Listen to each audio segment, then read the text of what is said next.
Ciao a tutti, benvenuti a Il Cuore d'Italia. Oggi parleremo di un uomo seduto su uno sgabello, dentro una cella di pietra, con una penna in mano e nessuna luce vera per scrivere. Le sue parole avrebbero attraversato i secoli. Il suo nome, invece, sarebbe quasi sparito. Ma chi era l'uomo che diede voce a quelle storie? E perché il suo nome è rimasto nell'ombra, mentre l'altro diventava una leggenda? Questa è la storia di Rustichello da Pisa, lo scrittore che diede forma a Il Milione di Marco Polo e che trasformò la prigionia in un viaggio senza fine. La nostra storia inizia in una città che viveva di mare. Pisa, nella seconda metà del XIII secolo, era una repubblica marittima ricca e orgogliosa, con navi che partivano ogni giorno verso porti lontani, cariche di lana, di spezie e di tessuti pregiati. Di Rustichello non si conosce con certezza né l'anno né il luogo esatto della nascita. Gli studiosi non hanno mai trovato un documento capace di fissare quel momento. Possiamo solo immaginarlo bambino, tra le banchine del porto pisano, dove ogni nave che arrivava portava con sé voci, lingue straniere e racconti di terre mai viste. In quella città le parole valevano tanto quanto le merci. I mercanti si scambiavano notizie nei porti e con le notizie arrivavano anche le storie, passate di bocca in bocca fino a diventare leggende cittadine. Fu probabilmente in quel mondo, fatto di scambi e di voci, che Rustichello imparò ad amare il racconto come strumento di vita, prima ancora di saperlo scrivere.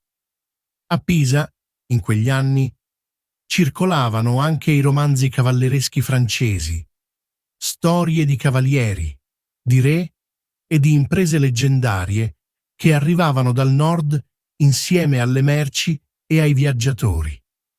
Il giovane Rustichello si avvicinò a quel mondo con una curiosità che andava oltre il semplice intrattenimento. Non gli bastava ascoltare le storie, voleva capire come si costruivano, come si tenevano insieme le avventure di un cavaliere lungo centinaia di pagine senza perdere il filo.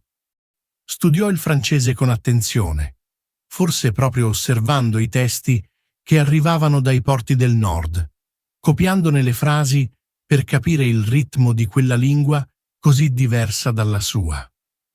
Era un'epoca in cui sapere scrivere bene in francese significava avere accesso alle corti più importanti d'Europa, un sapere che pochi possedevano davvero bene. Crescendo, quella passione per le storie di cavalieri si trasformò in qualcosa di più concreto, un mestiere. Rustichello iniziò a comporre e adattare romanzi del ciclo bretone, le avventure di Artù e dei suoi cavalieri, riscrivendole in una lingua franco-italiana che univa il francese delle corti al toscano della sua terra. Non era un nobile né un cavaliere lui stesso, ma un uomo di lettere che sapeva dare forma a un'avventura sulla pagina, scegliendo quali episodi tenere e quali tagliare. La sua abilità più grande non era inventare storie nuove di sana pianta, ma intrecciare e riorganizzare quelle già esistenti in un racconto che scorresse senza interruzioni. Era un artigiano della parola, e come ogni buon artigiano, il suo valore si misurava nella capacità di rendere bello qualcosa che altri avevano lasciato a metà. Quel talento non passò inosservato. Le sue compilazioni iniziarono a circolare tra le corti che amavano le storie di cavalleria, e il nome di un giovane scrittore pisano cominciò a farsi conoscere oltre i confini della sua città. Pisa, intanto, continuava a vivere della sua potenza sul mare, sicura della propria forza, ignara che quella stessa potenza l'avrebbe presto portata verso una sconfitta capace di cambiare per sempre la vita del suo giovane scrittore. Era il 1272 quando un evento cambiò per sempre il destino di Rustichello. Il principe inglese Edoardo, futuro re d'Inghilterra, attraversò l'Italia diretto in Terra Santa per partecipare all'8ª crociata, e con lui viaggiavano libri e manoscritti francesi di grande valore. Tra le mani di Edoardo c'era una raccolta di storie cavalleresche che Rustichello conosceva bene: i racconti di Tristano, di Lancillotto, dell'intero ciclo bretone. Fu forse in quell'occasione che Rustichello entrò al servizio del futuro re, e fu in quegli anni di servizio che ebbe accesso a quei testi originali e poté studiarli da vicino. Iniziò così a lavorare a una grande compilazione, un'opera che raccoglieva e univa tutte quelle storie sparse in un unico racconto coerente, conosciuta come la compilazione o il Roman de Roi Artus. Quel lavoro richiese anni di pazienza. Rustichello doveva leggere decine di manoscritti diversi, spesso contraddittori tra loro, e decidere quale versione di ogni avventura raccontare. Doveva scegliere come far incontrare i cavalieri, come collegare le loro storie senza perdere la logica degli eventi. Non era un compito semplice e richiedeva una mente capace di tenere insieme centinaia di personaggi e di fili narrativi. Con dedizione e costanza, Rustichello costruì quella che sarebbe diventata una delle opere più ampie del ciclo arturiano scritte in Italia, un'opera che univa il gusto francese delle corti al modo di narrare tipico della sua terra. Mentre Rustichello costruiva pagina dopo pagina il suo grande romanzo, la sua città natale viveva tempi sempre più tesi. Pisa e Genova erano da anni rivali per il controllo del mare, per le rotte commerciali e per il predominio sulle isole della Sardegna e della Corsica. Le due repubbliche marittime si guardavano con sospetto crescente e ogni anno la tensione tra loro si faceva più pericolosa. Rustichello, da pisano, non poteva restare indifferente a quel clima. La sua città si stava preparando a uno scontro che avrebbe segnato il destino di intere generazioni. In quel tempo arrivò il giorno che nessuno a Pisa avrebbe voluto vivere. Il 6 agosto 1284, al largo delle acque davanti al porto pisano, le flotte di Pisa e Genova si scontrarono nella battaglia della Meloria. Fu uno scontro durissimo e la flotta pisana ne uscì quasi annientata. Migliaia di marinai e soldati morirono in mare e molti altri, tra cui probabilmente lo stesso Rustichello, furono presi prigionieri e portati a Genova in catene. Per un uomo che fino a quel momento aveva dedicato la vita a raccontare battaglie immaginarie tra cavalieri, ritrovarsi prigioniero per una battaglia reale dovette sembrare uno scherzo crudele del destino. A Genova, Rustichello si trovò chiuso in una cella insieme a migliaia di altri pisani, lontano dalla sua città, dai suoi libri e dalla vita che si era costruito. I prigionieri di Meloria vennero trattenuti per anni, molti di loro destinati a non rivedere mai più la libertà. Le giornate in carcere si susseguivano uguali, fatte di attesa e di incertezza sul proprio futuro.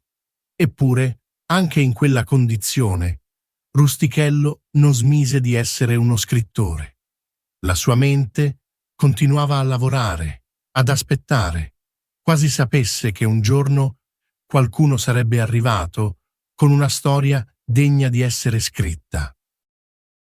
Ma prima che il destino gli riservasse il suo incontro più importante, Rustichello dovette attraversare 14 anni di silenzio, 14 anni di prigionia, di mura grigie e di giornate che si ripetevano sempre identiche.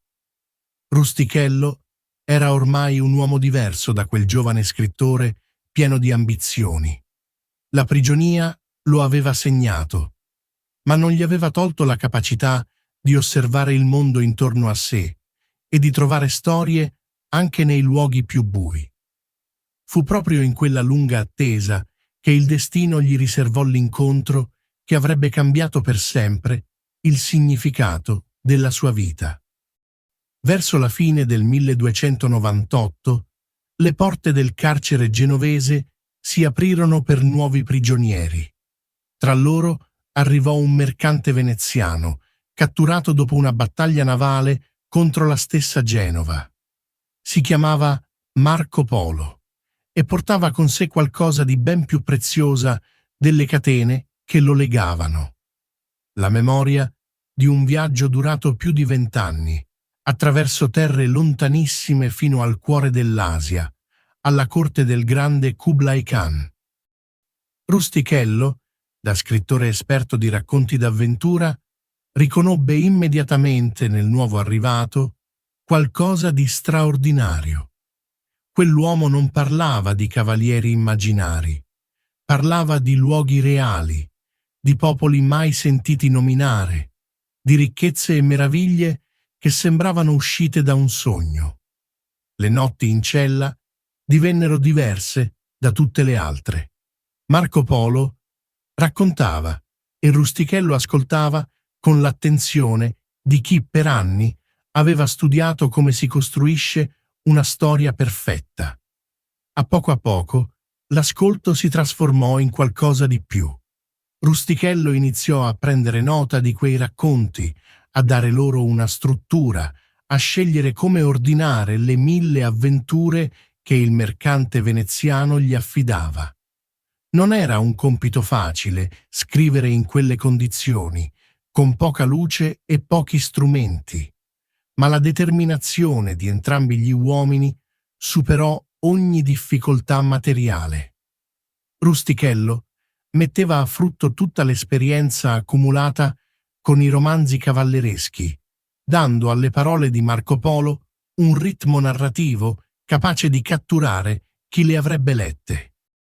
Insieme, i due prigionieri costruirono un'opera che nessuno prima di allora aveva mai scritto, un racconto che univa la precisione di un resoconto di viaggio alla forza narrativa di un romanzo d'avventura.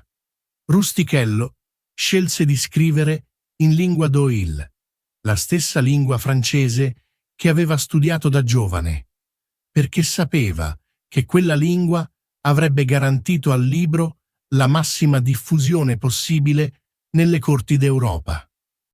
Capitolo dopo capitolo presero forma le descrizioni delle città d'Oriente, dei palazzi del Gran Khan, delle ricchezze e delle usanze di popoli che gli europei conoscevano solo attraverso vaghe leggende.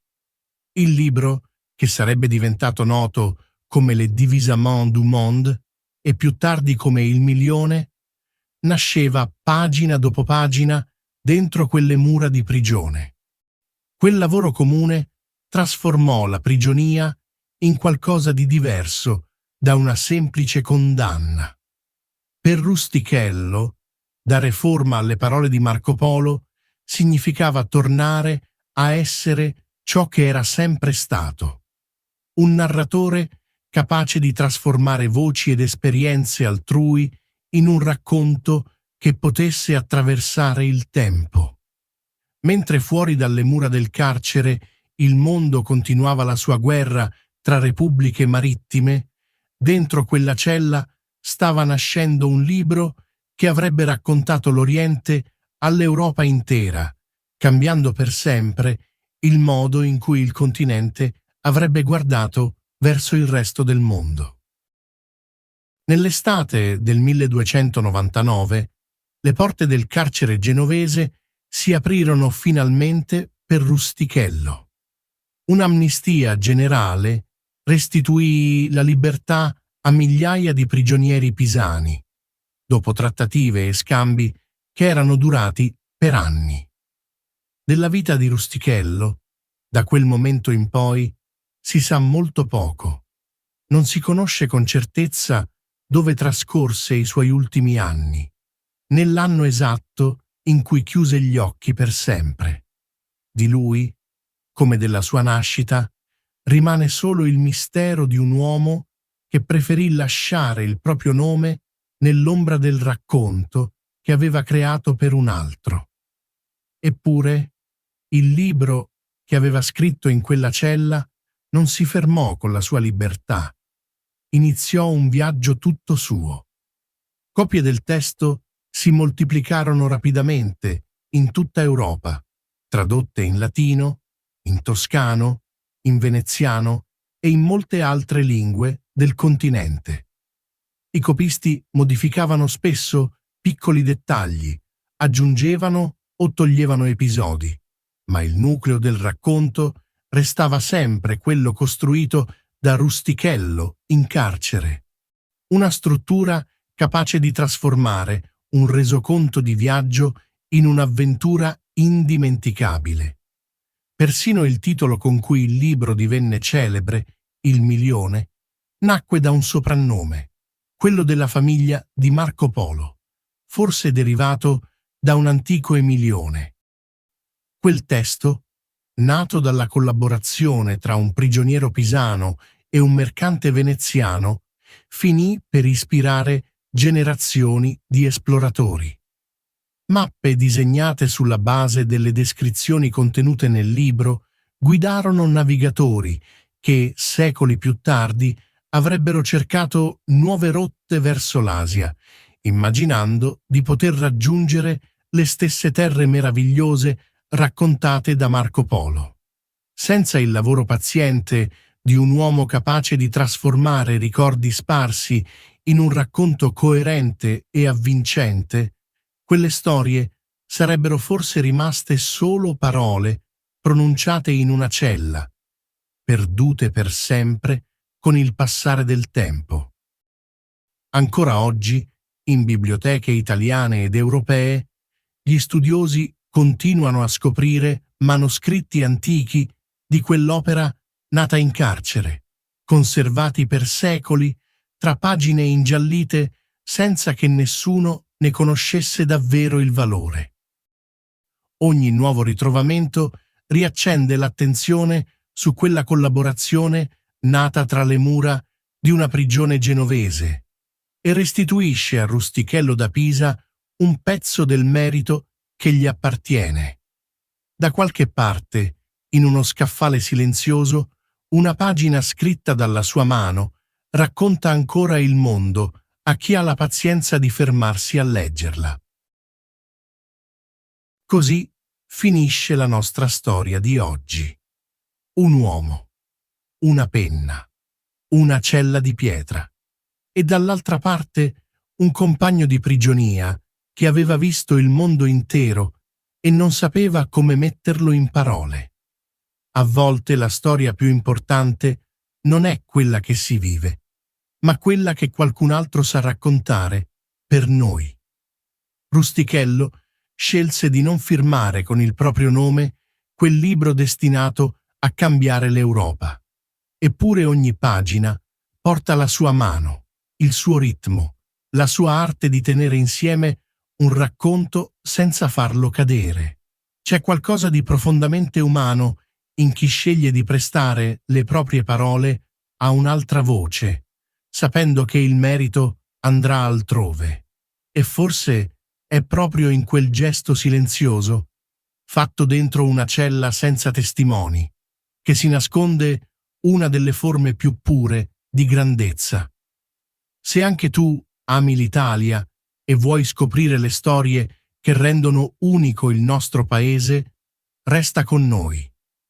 Ogni settimana un nuovo racconto ti aspetta. Qui su Il Cuore d'Italia.